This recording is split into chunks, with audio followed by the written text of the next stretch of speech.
కోటేశ్వర్ గారు. రండి, మీ పేరులోనే కోటేశ్వరులు ఉన్నారు. మళ్ళీ ఎన్ని కోట్లు తీసుకొచ్చారు మా దగ్గరికి?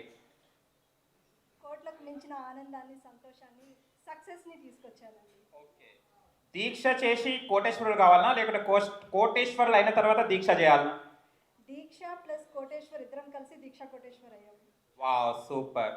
మ్యామ్, ఇప్పుడు మీరు రిచ్ కిడ్లో నటించడం జరిగింది. ఏ క్యారెక్టర్ పోషించారు? నేను ఈ మూవీలో వచ్చేసి సర్పంచ్ గారికి వైఫ్ క్యారెక్టర్ చేశాను.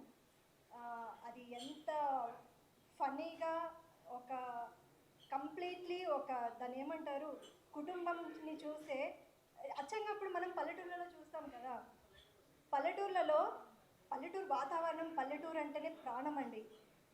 ఏదో మనము జాబ్స్ పర్పస్ కోసమో లేకపోతే వృత్తిరీత్యా మనం సిటీలో ఉంటున్నాం, కానీ మనమంతా పల్లెటూరు నుంచి వచ్చిన వాళ్ళమే. ఆ లైఫ్ని మాత్రం మనం చాలా మిస్ అవుతున్నాం కదా.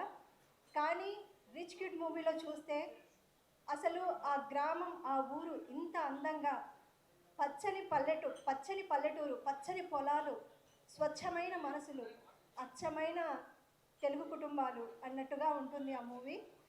ఇందులో నేను స్పెషల్గా చెప్పాలంటే రవీందర్ గారు ఇందులో సర్పంచ్ క్యారెక్టర్ చేశారు. ఆయనకు వైఫ్గా చేశాను. సో తెలిసిందే కదా, wife and husband character, sarpanch అయినా, ఎమ్మెల్యే అయినా, మినిస్టర్ అయినా ఎలా ఉంటుందంటే వాళ్ళిద్దరి బాండింగే వేరు, వైఫ్ అండ్ హస్బెండ్ అంటే. సో చిన్నగా అట్లా చాలా బాగుంటుంది. తర్వాత ఈ movie Shri Manjunath cinemas banner మీద వస్తుంది. సో ప్రొడ్యూసర్ గారు మంజునాథ్ రెడ్డి గారు ఇంతటి చక్కటి అవకాశం, మంచి రోల్ ఇచ్చారు.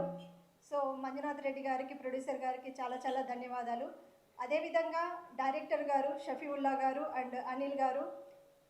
సో వాళ్ళు ఆడిషన్లో చూడంగానే, ఆడిషన్ ఇచ్చిన తర్వాత డైరెక్టర్ గారికి ఇమ్మీడియట్గా ఒక స్పార్క్ అనేది వస్తుంది అనమాట.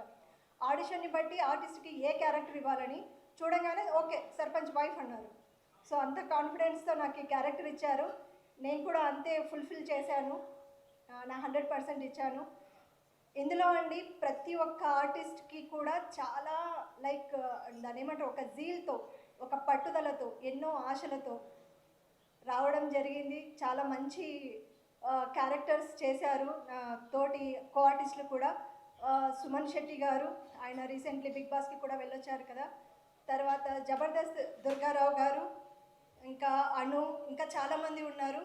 సినిమా చాలా చాలా బాగుంటుంది.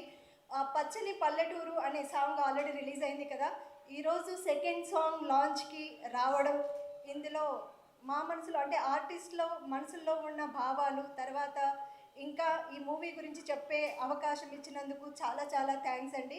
ముఖ్యంగా మీడియా మిత్రులకు, మీరు ఇంత ఓపిక్గా, తర్వాత ఈ సినిమానే కాదు, ఏ సినిమా అయినా కూడా ప్రజల్లోకి తీసుకెళ్లేది, ఒక భావనను క్రియేట్ చేసేది అది మీడియా మాత్రమే. మీడియాతో మాత్రమే సాధ్యం అది. చాలా థ్యాంక్స్ అండి. మీడియా మిత్రులకు చాలా ధన్యవాదాలు. Thank you.